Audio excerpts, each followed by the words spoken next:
I probably spent $10,000 to $15,000 in labs over the last 10 years. And it's very, very rare that I'll get a lab test result and I'll make an actual tangible change in my health based on the lab test that I can actually feel.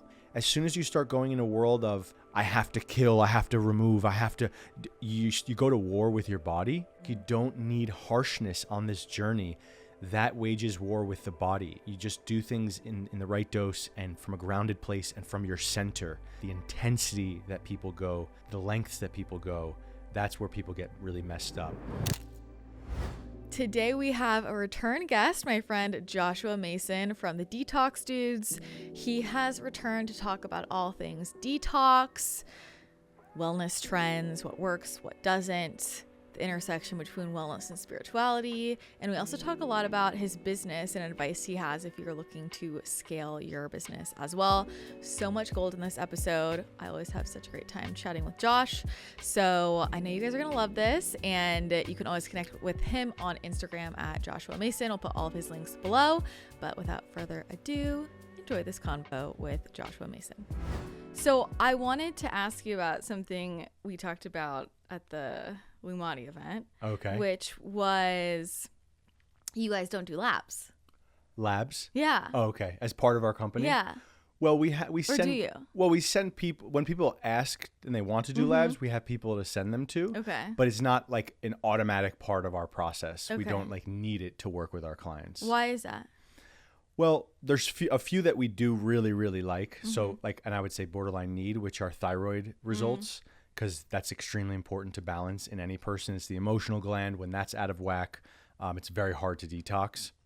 The other things are like MTHFR, the genetic test. We always like having that.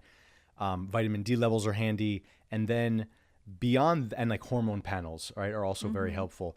Beyond that, we typically just go towards the solution and see how people feel. For me, I probably spent $10,000 to $15,000 in labs over the last 10 years. And it's very, very rare that I'll get a lab test result and I'll make an actual tangible change in my health based on the lab test that I can actually feel.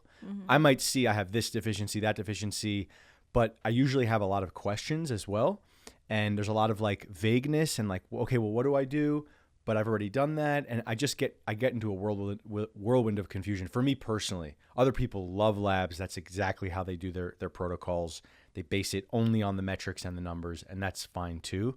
But I'm always like, look, whether you have heavy metals that show or not, do a heavy metal cleanse. Whether you have parasites or not on your test, do the parasite cleanse. Because I saw worms come out 2 weeks after doing a parasite cleanse that showed that was negative, right? For hormones, it's like, yeah, you want to boost your testosterone as a man no matter what. You want to remove excess estrogens. You want to remove microplastics. So there's a few that are really, really important. And then the rest tend to just, like, for me, create more confusion. Yeah. Yeah, that's just me personally. I mean, I love that that's your approach. I've never hear anyone say that, you know? And I know, like, when I used to work with clients, like in wellness, I remember always thinking like I don't need labs because you have to go through the foundations like everybody needs to clean all this stuff out. But I think now it's so like everyone is so test heavy and they're like, well, we need to know what these results are to know what to do. But I'm like, but do you really? Like you should just be going and clearing out all of that stuff anyway, right? And experimenting, because all of the solutions that they would give you, let's say it's this mineral, or let's say you need magnesium or chromium or manganese, or you need more zinc, like everyone needs minerals. We always need more minerals. Yes, the minerals can be out of balance, and that's an issue where sometimes you want to look for. But if you take like zinc and copper together, for instance, it's very hard to get out of balance, right? So it's not perfect. It's an intuitive practice, and there's obviously major gaps in what I do. And I think I can use probably a more scientific mind on the team, or like a more structured mathematical scientific process, but we get really, really good results. And I think it's just because everyone needs the same shit. Yeah. Like, and it's not that everyone needs exactly the same stuff, but on average, I feel like everyone needs to take care of their parasites. Everyone needs to heal their gut. Everyone needs minerals. Everyone needs to remove heavy metals. Everyone needs to, eat the right diet for them specifically. So yeah, it's just more of an intuitive thing, which has its weaknesses, of course, as well. But I think that when people get too scientific, I feel like there's also weaknesses to that 100%. too, because they just look at it's just another version of Western medicine. Now it's just functional. Yes. But it's still, well, these are your results. This is what we do for everyone. Yes. And it's like we were talking about that with me, and I'm like, I can't work with these people anymore. I literally can't work in that way. I've never had any great results, and I get really confused. And I also want to learn about my own body. I want to awaken to where I know what's going on for myself without needing outside metrics to validate things. Yeah. To me, that feels empowering. Yeah. You know?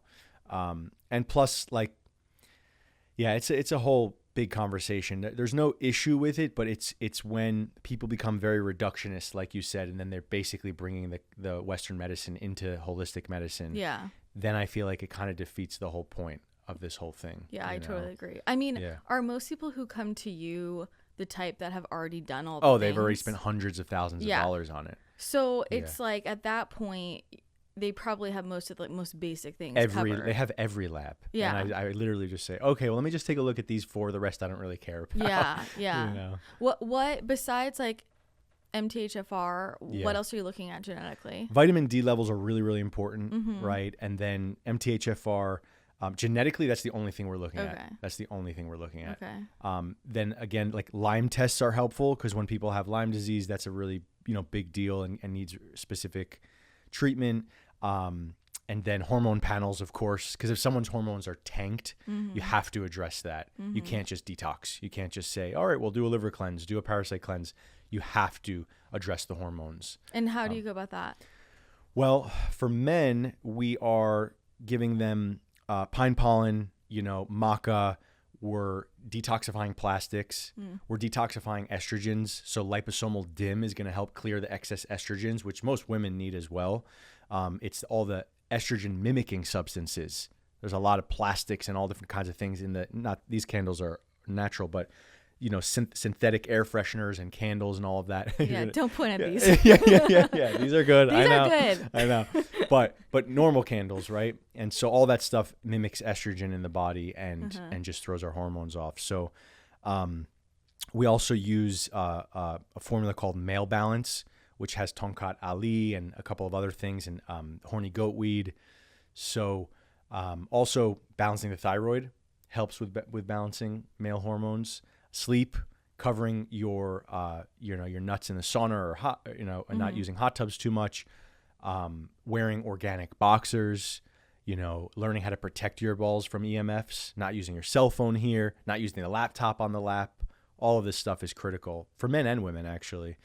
And then for women, we have there's different formulas. There's red maca, there's pine pollen powder. We use we have a formula called Fem Balance. We work with a adaptogenic company, which is a phenomenal formula. And then detoxifying, right? That's really, really important on top of the foundational herbs and the foundational practices. And iodine on the breasts for women, really good for your hormones. Stuff like that. So do you think the main cause of like hormonal imbalances is like toxins from environment and EMFs and things like that? I think it's several things. I think it's did we ever talk about like the astral versus the etheric in our last conversation? We probably did. You can restate it. Yeah, I think potentially the number one most powerful thing that's frying people is just the level of digital energy that we're subjected to, not just the EMFs, but what the digital energy actually does to the system. When you're on the phone, when you're on the computer all the time, when you talk to hundreds of people in a given day, which is not natural at all, it literally fries the system. There are things that I do, like if I take 5 Zoom calls in a day, I will feel sick. Yeah. I will not feel well. And if I had stories in my head, I'll be like, oh my God, I'm getting Lyme again. But then 2 hours later, after a workout, sauna, sweat, breathing, I'm like, no, okay, that was literally astrality, this digital energy that's pouring into me. That's not like the etheric body, the human body, the subtlety of the body doesn't know how to handle that. It's so much voltage. And so I believe that hormones are a a representation of that, Yeah. right? Of like someone's connection with their etheric. And so when that starts getting fried, I think the hormones get zapped. Yeah. You know, and then there's all of the other microplastics, insecticides, fertilizers, pesticides, all of that stuff that exacerbates this. And of course, liver dysfunction and, and the diets, right? All the estrogenic foods and toxic foods that people eat and processed foods. So I think the number one thing is the digital environment. Yeah. Because when I go and spend time in nature, I can feel my hormones turning on in a different way. Totally. I feel a completely different experience with my body and this aliveness that comes in. You know? And so I relate to that a lot, and I struggle with that a lot, like, because I'm so sensitive and like I'm channeling a lot, and I'm like literally channeling electricity for like my job, and then I'm around, like, if I have to get it on a Zoom call or we're podcasting, and like, I mean, the lights are really hard for me. Like, it's really hard for me, so I feel like I'm always trying to catch up. And I think especially like this audience, well, as a woman, we're always talking about cortisol, and everyone's like, you know, your cortisol, like, okay, well, why is my cortisol fucked? And this type of audience is like eating really clean, sleeping, like doing all the basic stuff that like works for the average person. But then I think the more energetically aware you are, like, you start to become very aware of how much all of this is affecting you. And I know people really struggle with that. You know, it's something that like with the people I train, I'm like, you have to really be conscious of when you're channeling this much energy, how that can affect your body. Because it's so easy for me to burn myself out, and then I have to like recover. And I think that's like a whole other layer, because there's the digital part, but there's also the like working with energy and intuiting and all of that. It's like, it's really, I have a really hard time finding a balance, and I like pretty much constantly just burn myself out, then have to recover and do it again, just to be honest. No, it's a real thing. Yeah, it's really hard. And I think that's why most people, like, a lot of I noticed this when I was younger and was working with different mentors. I'm like, they all have a lot of health issues because their hormones are so messed up, because like this, I think so much of their job is they're on a Zoom call channeling energy all day, and I'm like, I can't, you know. I try to limit my screens. I'm really, and that's what's been so great about this, like, I'm mostly in person, and that has helped me a lot. But it's still just part of our careers now, like recording content. I don't know. I have a really hard time with that. No, me too. I mean, I have so much to say about it. Like the channeling piece, you know, my friends who are, you know, channeling and working with spiritual forces and stuff like that. The voltage of some of these beings and the connections is so intense that it can fry a human body. And so that's always like, you know, some really badass people that I've, you know, studied or learned from, they've died young because of how much it fries their circuitry and fries their etheric, right? And so I think, like, one of my best friends, Mark, he's working with this amazing Taoist longevity guru. Guru is the wrong word, but he's just a badass. And kind of a private guy, so I'm not going to say his name, but he specializes in how to work with the, you know, energies without frying your system. And then Mark and I have studied in another school where it's a completely different philosophy. You know, it's kind of more like, you know, it's just more fiery, more intense, and it kind of like it just fries everything. But so there's no right or wrong, but there's a cost to channeling. There is a cost to being plugged into spiritual forces. But I think we have to make a choice of, do we want longevity? Yeah. Or do we want intense and die young? Or do you want to live, you know, longevity? Even a lot of this stuff, like lights and cameras and the videos and all of that stuff, like, you know, I have techniques to manage it. But I mean, that's part of why I wear these glasses, because sitting in front, like, I sometimes have to sit in front of these things for like 5 hours a day if I'm on Zoom calls. It's just super difficult, you know?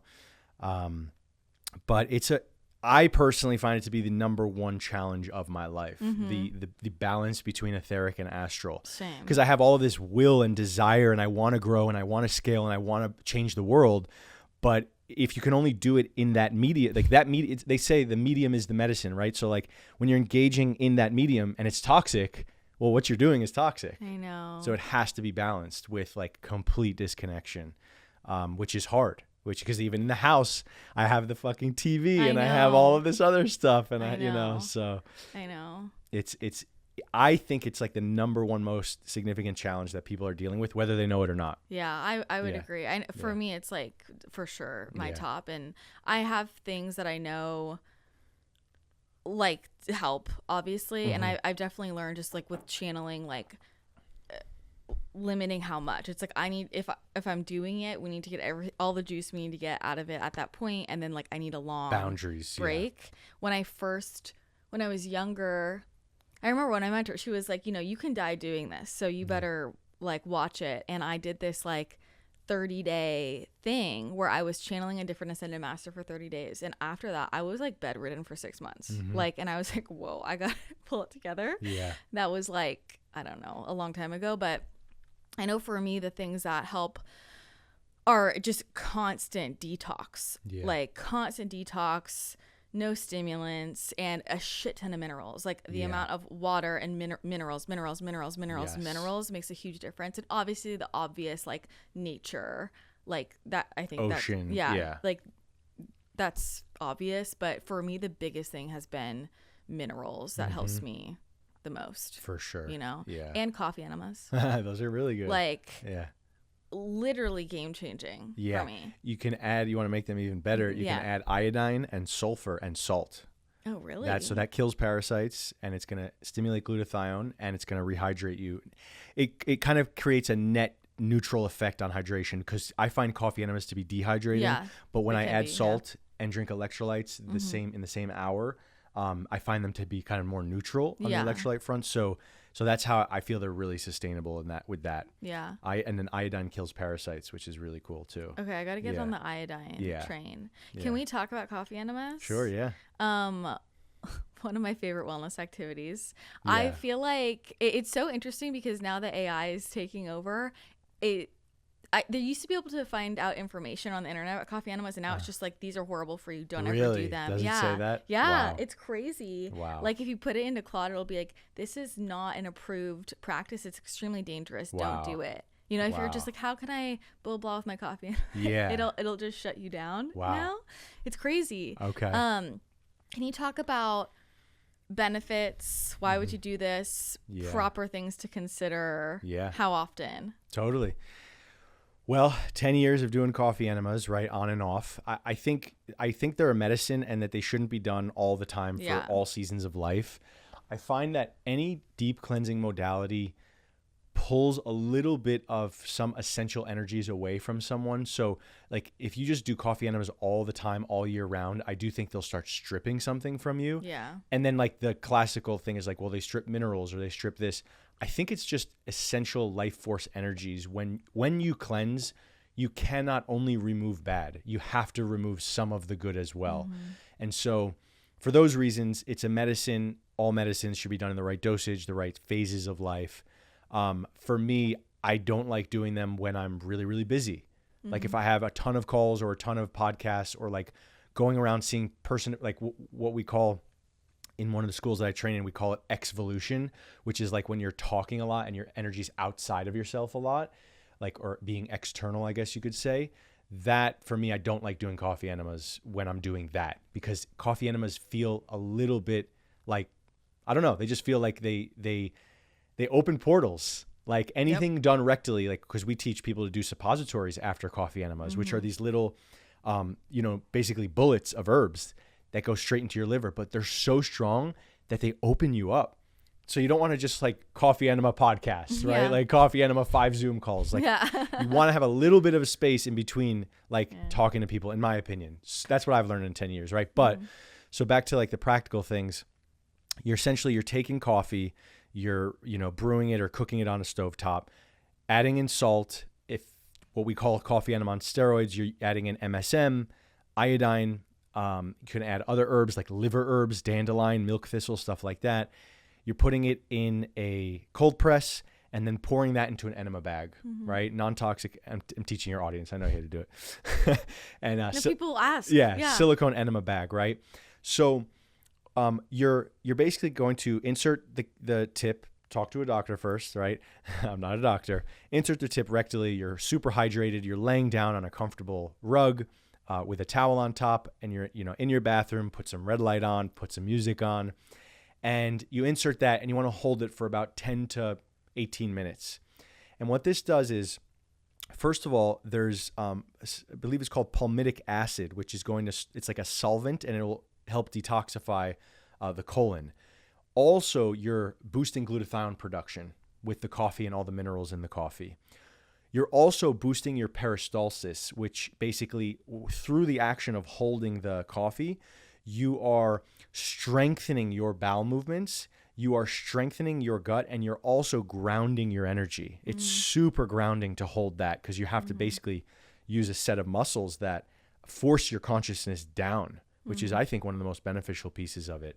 You're also cleansing the liver, okay? Detoxifying the liver and helping your liver release any excess bile or fatty deposits or toxins.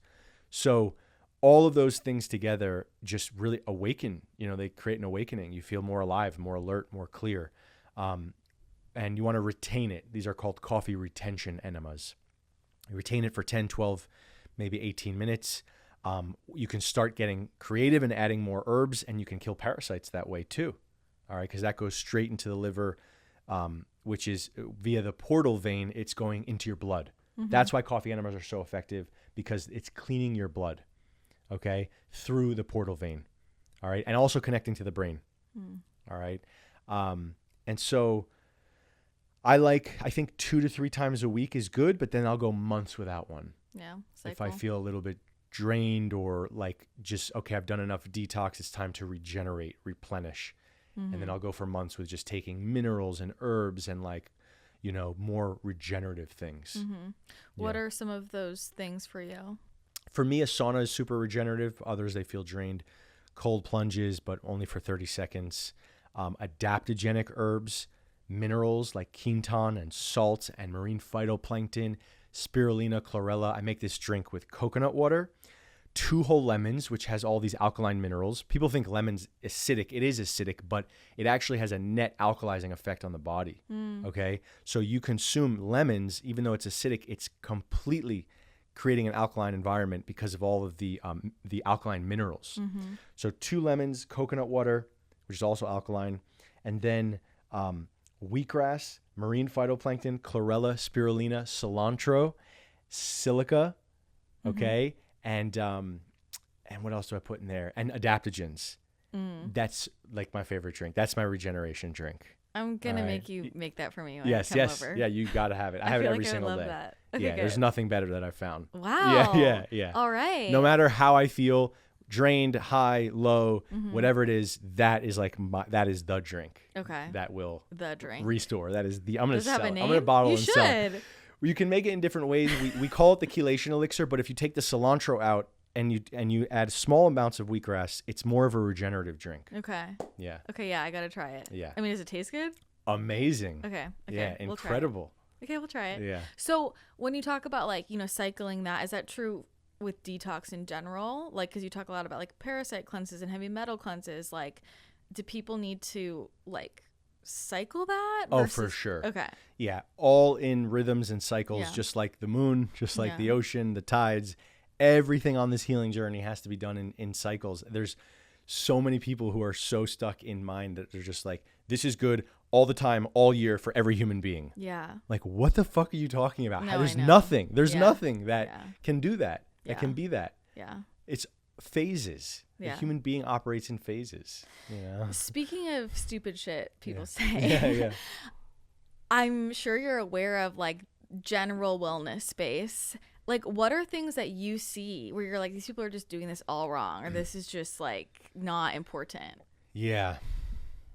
I think one thing, I mean, I'm very picky. All right. So I'm probably going to come across as extremely arrogant. So I should check myself here. No, I want you to. All right. So this is very high level stuff. And I'm not trying to sound arrogant, but one thing that really grinds my gears, right, is that people do a lot of things with their blood, plasmapheresis, apheresis, constantly filtering out the blood, putting their blood into machines for, 6-8 hours.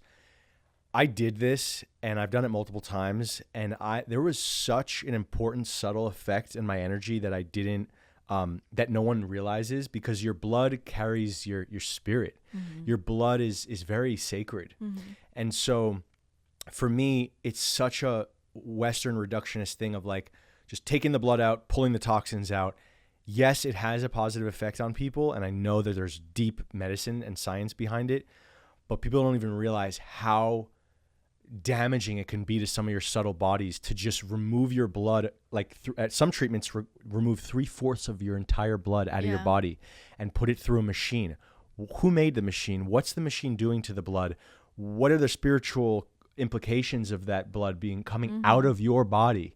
Right? People don't realize how special blood is. Yeah. So that's one thing I look at, and not because I'm trying to find problems, because I did it.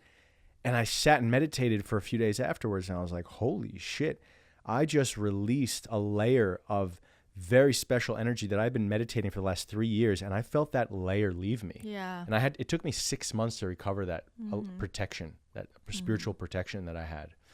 And that sounds crazy to some people. No, I'm sure you understand, but, and maybe your audience does, but yeah, they do. Yeah, well, I think this is why I like you, because I love like the wellness space. It's so important to like what I do and everything, but the more spiritually aware you are, there's such a friction. Yes. And it's really tough. Yes. Like it's really hard. There's so many things. It's like, do this for your wellness. I'm like, what that's doing energetically is not going to work. That's it. So what I would call it is like a luciferic, and it's not to say like, I'm not talking about dark forces. I'm just saying the luciferic agenda is materialism. It's all about materialism, reductionist. It's all about numbers and science, and there's no soul. It's very hard to deeply heal without soul. You can get more vitality. You can improve your metrics. You can maybe even feel better a lot of the times. But to heal when you want to heal your spirit, your soul, and deeply, deeply heal and transform, there has to be an element of soul to it. And that's not reductionist. That's multifaceted. That's mystical. That's the unseen, right? That's awe and wonder. And that's things that scientists don't talk about. So what I wanted to say is that there's tons of things, like a lot of treatments, that are done to people that are really intense energetically. Like when you do full body injections, right? Like that's also really intense. Like who's the person who's injecting you? What is their energy like?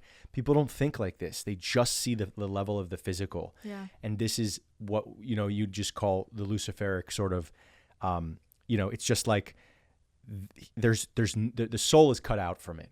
And there's so much of it, between test results and everything being linear and other treatments as well. There's so many, I just can't think off the top of my head, but it's a theme that I see over and over again. 100%. I'll give you another example. Sorry to interrupt. Okay. So people do saltwater, people do float tanks. Oh. Okay. So float tanks are really cool when you're one of the first 10 people in there. Yeah. Beyond that, the salt is pulling out all of the energetic toxins from people, and then and I asked the guy, I was like, how often do you replace the salt water? They're like, well, once every month, but we clean it with a UV filter. I'm like, yeah, the UV filter will kill the bacteria, but what about all of the energetic toxins that are being pulled out of a human body? Oh my God. And sitting there stagnant in the pool.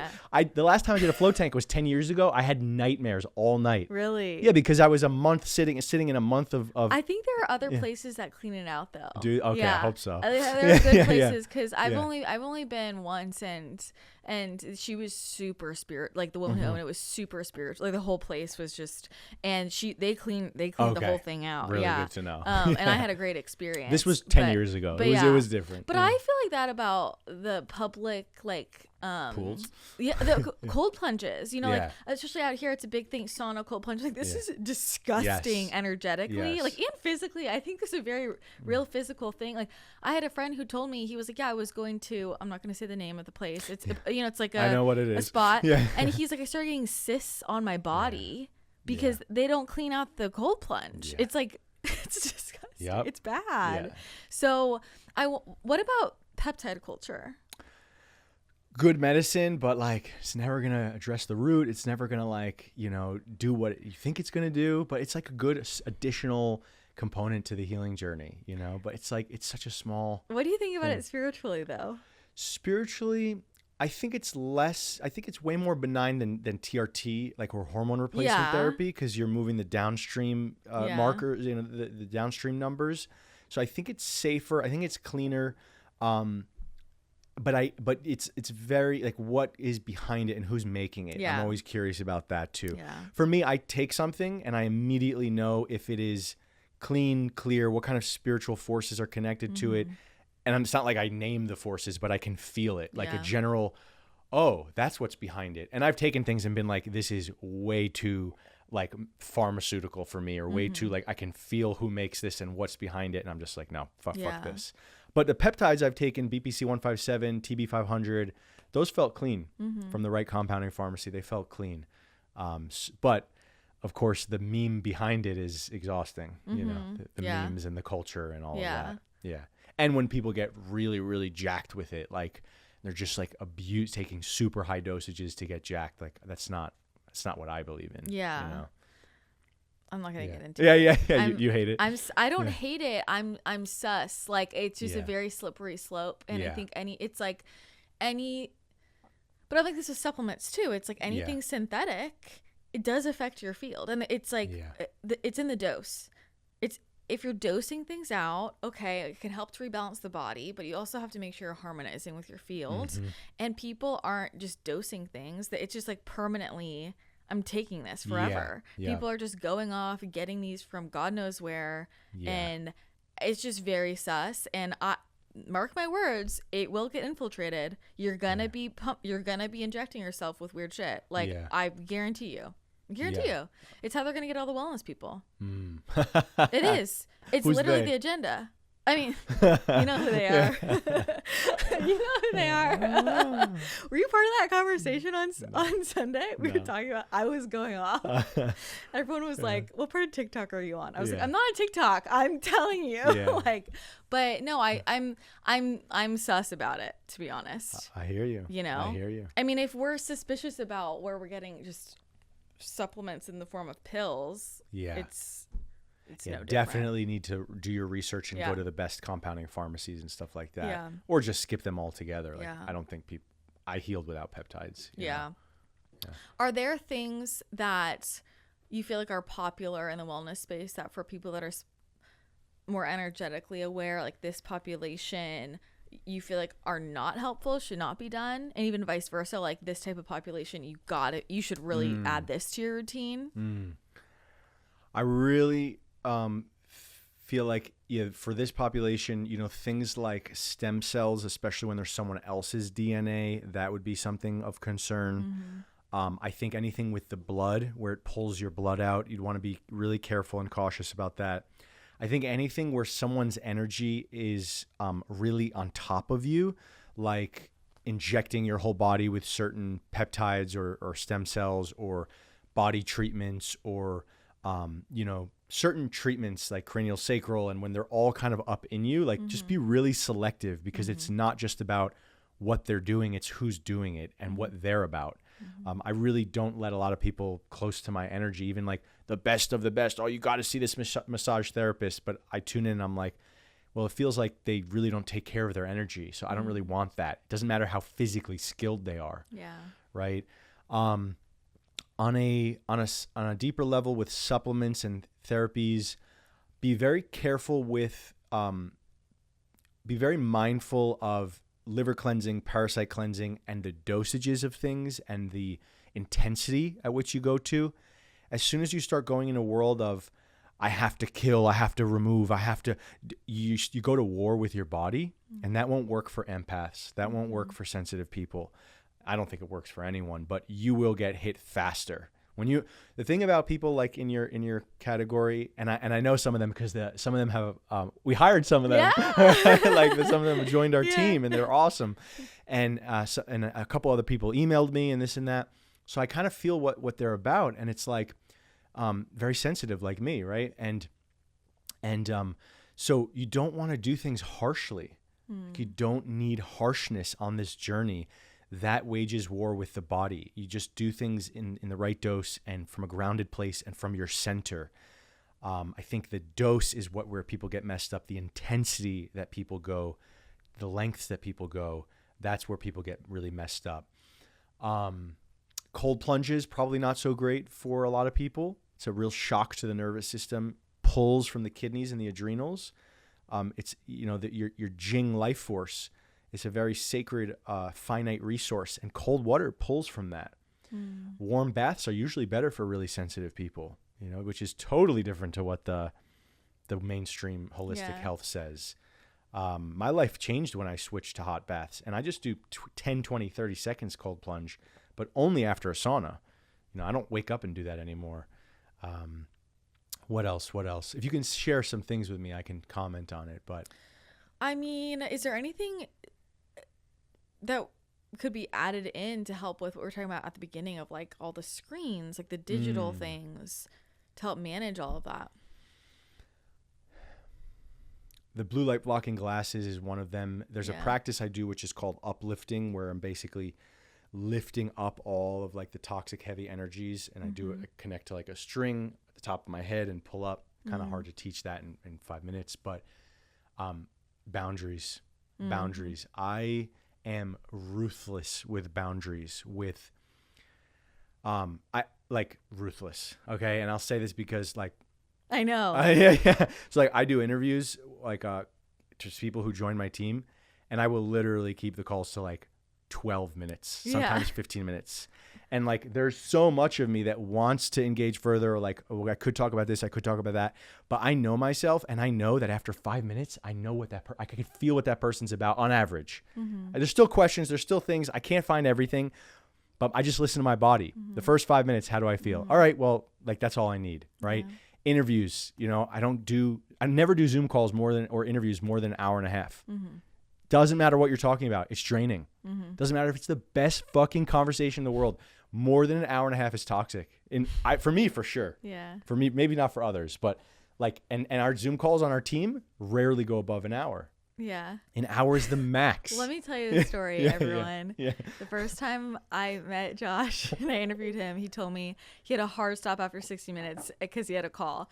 And we're in the middle of the conversation, and he goes, I changed my mind. I could go longer. I changed my mind. I'll stay longer. I was like, this fool. Yeah. Because it's all about the truth in the moment. Yeah. Because and then when I say boundaries, it's like, do you authentically want to be there? Yeah. And a lot of people don't know how to actually exit something they don't want to be at. Yeah. And it's so fucking draining. It is. To not be able to just say, I got to go. Yeah. On a phone call, on an in-person meeting, a dinner, a date, any situation socially. People are so afraid of just like listening to their internal clicks. Like you all get clicks, right? Which is like, nope, time's up, I'm done. And then you like, no, but what if? Oh my God. And then I just fucking listen. I know. Like, no, I'm out. I know. And that's how I preserve my energy. Yeah, I get that. I will say, like, I think you get more pushback as a female. Like I'm a bitch because I'm like that, I respect it. I wouldn't call that a bitch. Yeah, but like you do get more pushback, and I work with a lot of women, and like you're a healer, and it's like the conversation around when the session ends, you guys. Yes. It's tough for people. Yeah. Well, right, because there's this thing of like you should be available always, you should be empathic, or like empathetic, you should be soft and sweet, whatever the healer should be. You should always be giving, always be like in your heart space. No. You'll burn the fuck out. I know. In a week. I know. The boundaries. I think you're a great example. It's hilarious. But I will say, do you ever feel like that also kind of shuts you off from people? The wrong people. It shuts me off from. Does it shut me off from people? Not the right people. I think it makes you a little bit harder to connect with. I mean, look at how many great people you've met because of me. Yeah. And look how hard I had to fight to get you to pay attention to me. But I do think. Okay, a little bit. There's a little bit of a close, right? You could miss some people, but it's a trade-off. It's a trade-off. No, it's true, right? So there's an art of like being sealed without being closed. Yeah. And sometimes I move into the world of closed. Yeah. And that's a cost for sure. Yeah. And I think my wife has talked to me about that. But I'd rather choose that than what I've like the other opposite, which is that, because I'll tell you why, because when I go the other way, I will get slapped with an illness, like a flu or like, and I'll just be derailed for like multiple days. Yeah. Well, that was like what happened to me. Was that last week? I told Isaac, I was like, I feel like I'm so ill. Like, I feel like I just got Lyme disease in the last 10 minutes. I was like, I have to get out of here. Yeah. But you waited too long. I got out of there, a half hour before you. I waited too long. Oh my God. It was too much. See, I listened to my click. I was out of there and I kept my center. I know. But I thought it was fine because I really wasn't talking to anybody. Yeah. But it was just, it's just the energy. You can feel the energy of the room. What's actually happening? I always ask myself, what's actually happening here? Is this productive? What are we actually talking about? What am I actually using my energy for? Yeah. And as soon as I'm like, no. Yeah. Just no. Do people try to grab your energy? Yeah, exactly. That's why I am the way I am. Interesting. Yeah. People really try to grab my energy. Like, it's like, and I'm like, no. Yeah. Like, can't talk to me. It's impossible to talk to me. I know, but here's my other observation. I think when you get really, really clear inside, people also stop even making those attempts too. Yeah. But I think it's more on social media where I get grabbed a lot. Yeah, that makes sense. But this is a really fun conversation. This is a fun topic. Yeah. Well, this leads into what I also wanted to touch on, which is like building your business. I mean, you have a big team now. You've got a lot of people working with you, and it's like how are you managing your own energetic awareness and sensitivity and needs with it's a lot of people to manage. It's something I struggle with a lot. It's a lot. Yeah. It's such a important big conversation. I don't have a summary on it.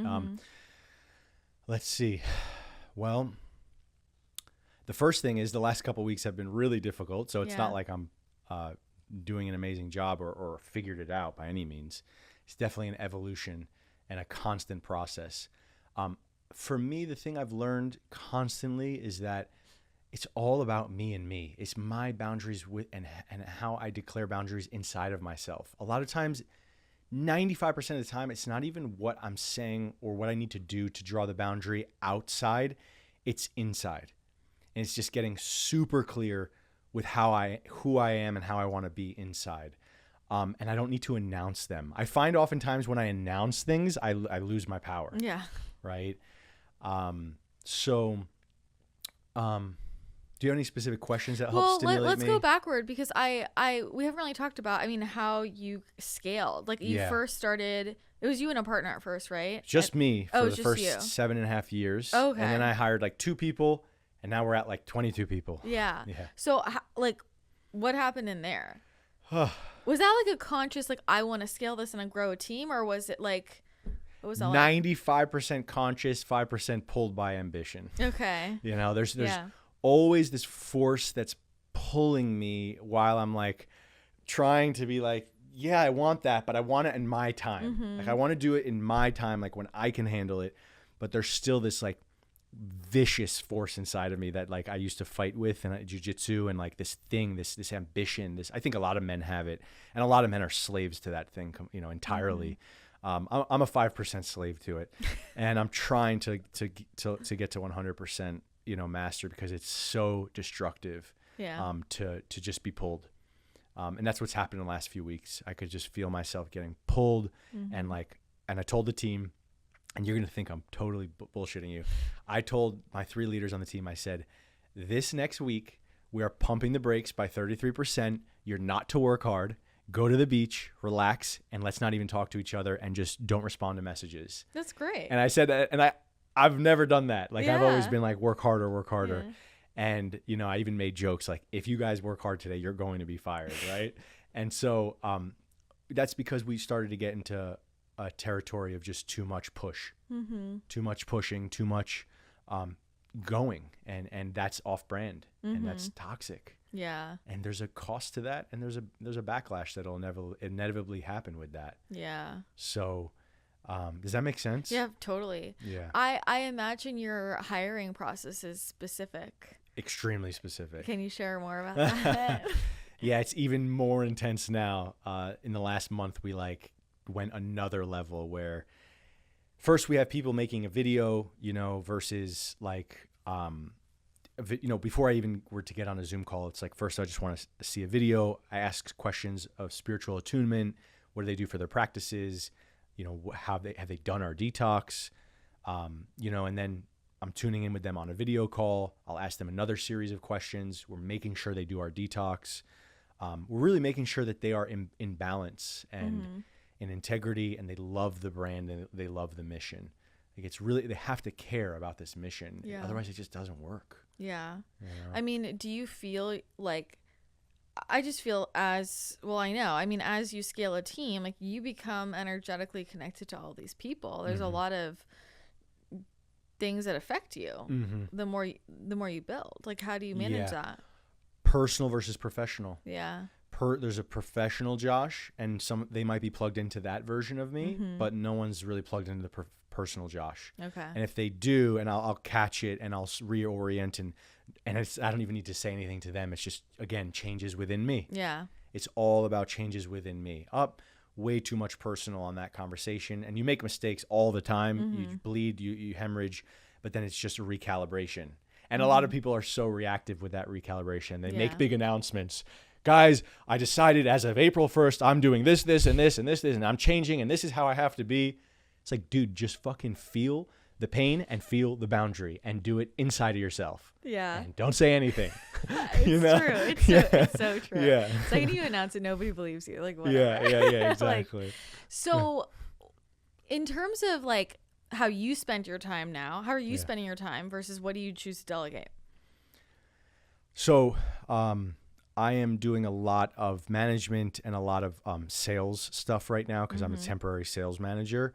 But as soon as we hire a new sales manager, I'll step back and then I kind of just look at the ship as a whole, and I navigate, you know, hey guys, wrong direction here, or we need to fix this, we need to fix that. Try to use visionary, my visionary skills. I get caught in the weeds a lot. It's exhausting, and it's like kind of standard CEO stuff where it's like founder CEO, like they're the best when they're sitting back, visionary, like watching the ship, you know, and then you get caught in the weeds and you realize it's just out of integrity. Yeah.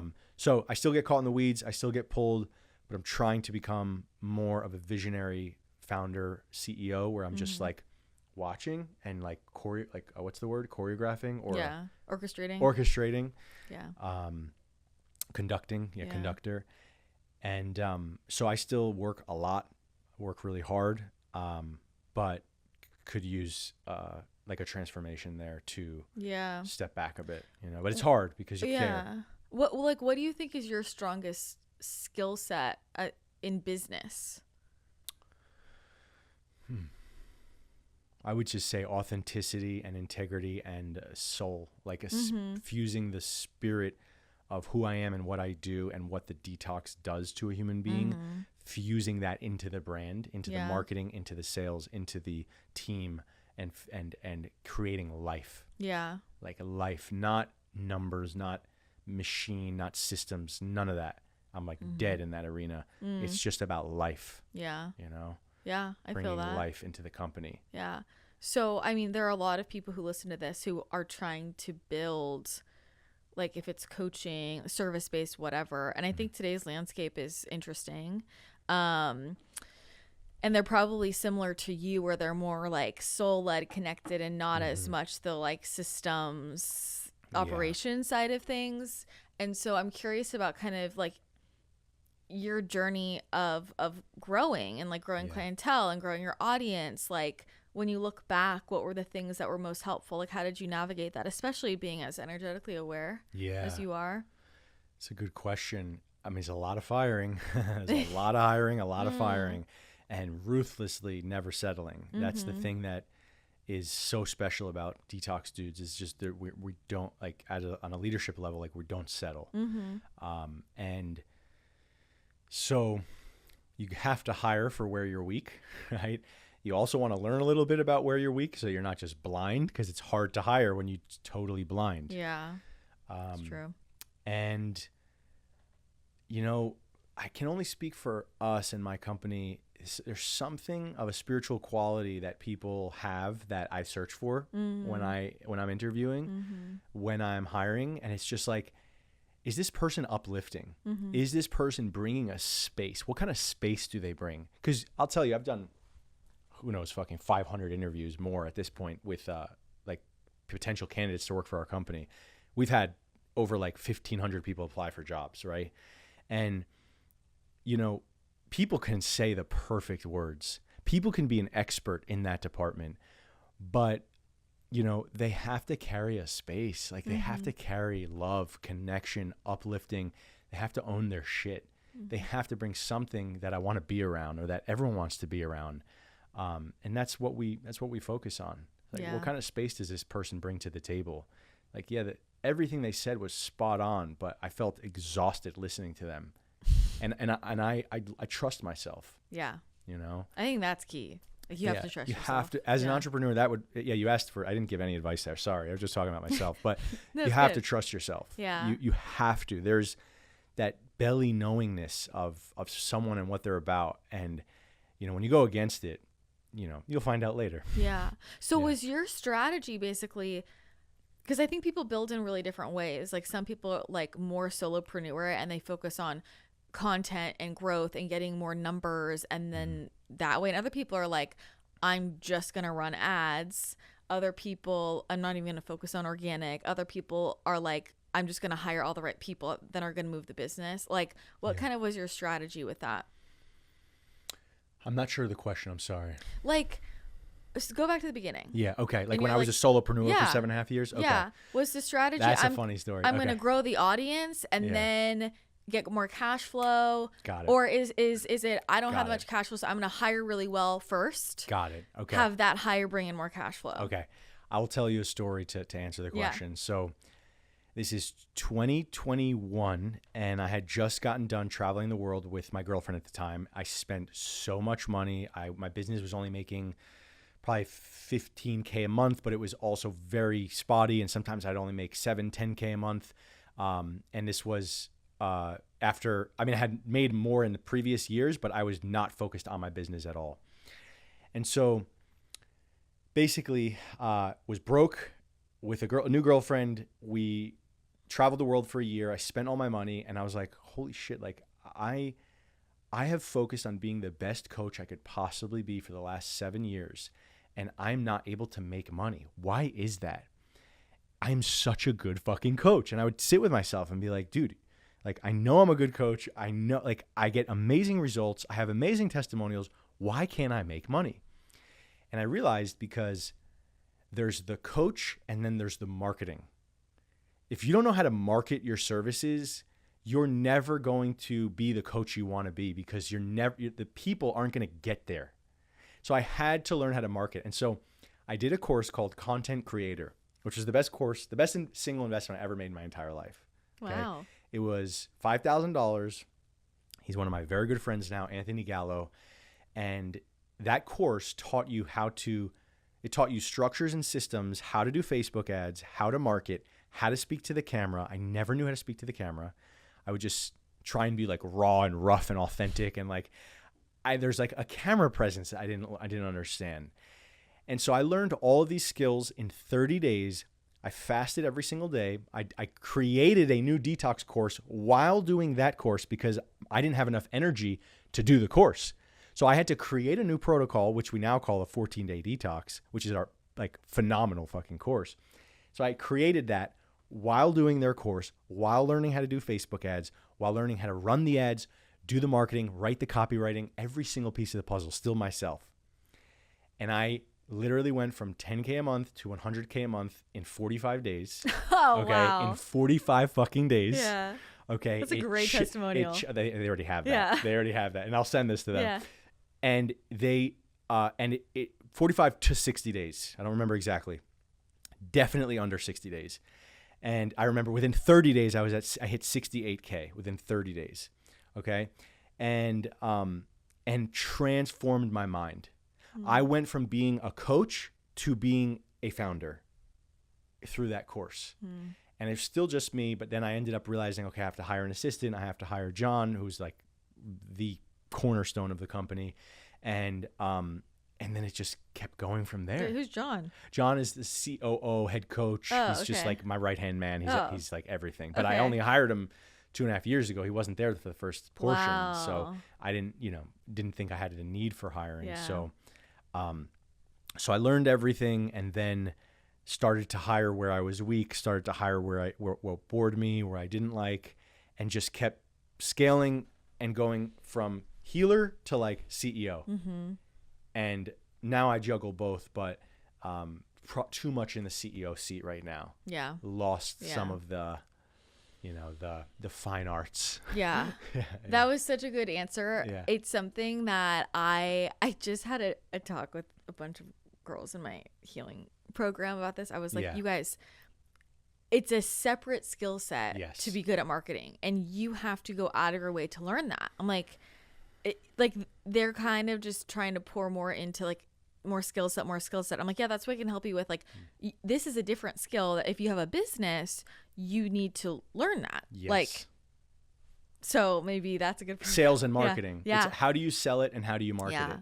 Yeah. And it's a different language. It's a different character. Mm-hmm. It's a different Christina. It's a Yeah. different character. You can't is. sell from the coach. Yeah. The coach wants to be in total integrity, depth, only, you can't sell from that. Yeah. You have to have a little bit of flamboyance, a little bit of other flavors, a little bit of like speaking and talking, Yeah. about how the whole landscape works. You can't just be like deep talking about this, and like it's a different fucking character. Okay, show it to Yeah. me live.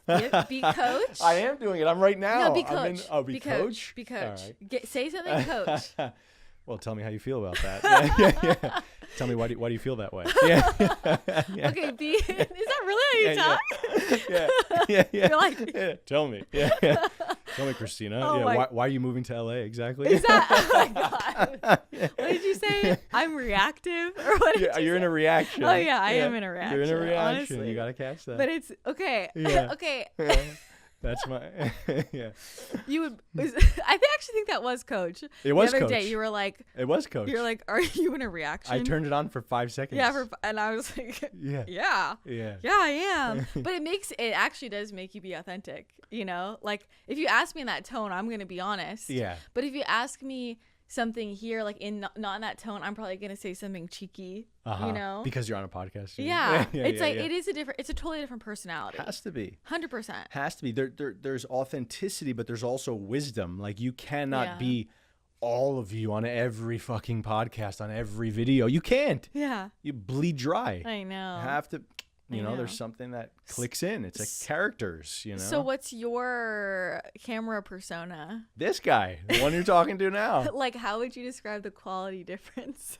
Versus what? Like, versus coach Coach? you. Coach is way more serious. Okay. My coach is very, very serious, very investigative, very literally like a laser trying to hone in on someone's Yeah. blind spots or where they're inauthentic or lying to themselves. Yeah. And it's like a sword. I get that. Yeah. Yeah, I get Yeah. that. And then how would you describe your My marketer is more fun, more alive, more vibrant, Yeah. more like there's this I watched Anthony Gallo on camera.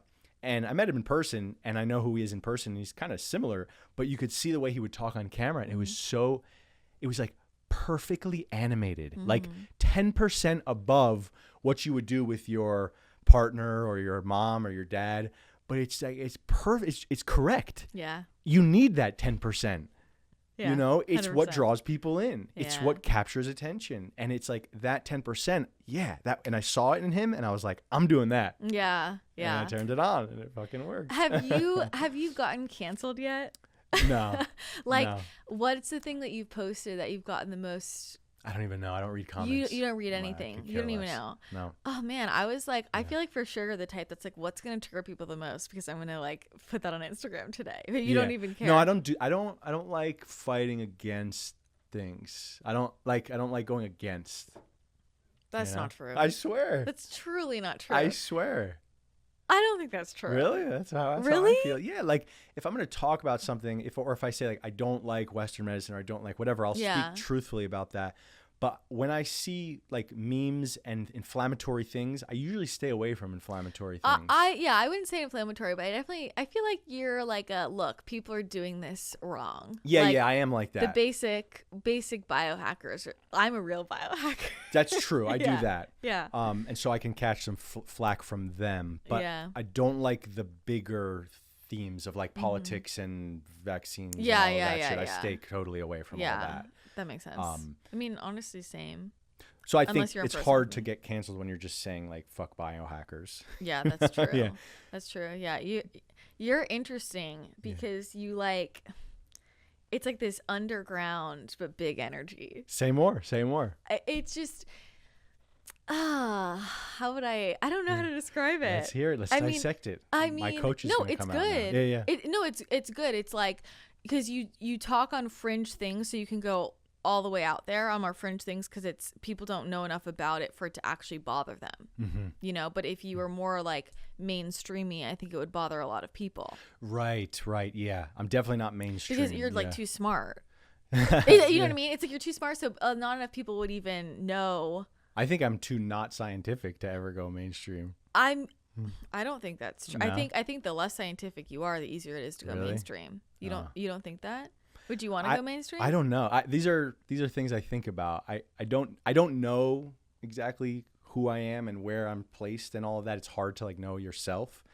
So I don't know how big I am or this or that. I know it's like 400,000 on Instagram and I have really big clients, but it's hard to know exactly who I am on that front. But what I do know is that I can feel when I'm going off track. And I can just feel when I start bringing something or channeling something or connecting to something that's off, my body just immediately tells me. Yeah. And then I seal up. Yeah. Maybe that's what's protected me, Yeah. Yeah. My friend the other day, who was like, your gifts are what protect you. Like the more you use your gifts, it will protect you. Like even if you think they're going to trigger somebody the most, like I think some of my strongest gifts I feel like are the most triggering for people, but he's like, when you use them, that actually protects you. And I that really resonated for me. I think it's kind of the same. That's I think it's true for everyone. And I feel like it's that for you. Like the my more authenticity. Yeah, the more you're just in your own lane, like what you're saying, like letting your body guide you, your intuition. Yeah. Like that just is the bubble of protection, and you just keep zooming forward. And I've heard your truth is your greatest protection. Yeah. And I agree with that. Yeah. Gifts, truth. Yeah. So, but I think the gifts word is important. Okay. Because like you have your spiritual gifts. It's like that's different than just your truth. Yeah, I see what you mean. That those are like your tools. Your sword. Your sword, your shield, all of that. Yeah. So, well, thanks for taking time out of your busy calendar. I always love being here. Give me exactly 60 minutes. Yeah. Tell people, where should they start with you if they're like, okay, I got a detox. Just go on my website. There's all kinds of free content. And go to my YouTube channel. Tons of free content on how to do cleanses. And of course, talk to your doctor. Talk to some other people before you just take my word for it blindly. I'm just a detox dude. All right. And then, there's courses we do if you want to invest. There's retreats. There's things like that. At Joshua Macin on Instagram and thedetoxdudes.com. I think that's about it. Amazing. And Joshua Macin on YouTube too. Okay, just starting that up. We'll put all the links in the show notes, and I'm sure you'll get people heading over there ASAP. Very all right. Nice. Thanks, Josh. I love your questions. Thank Deep you. questions.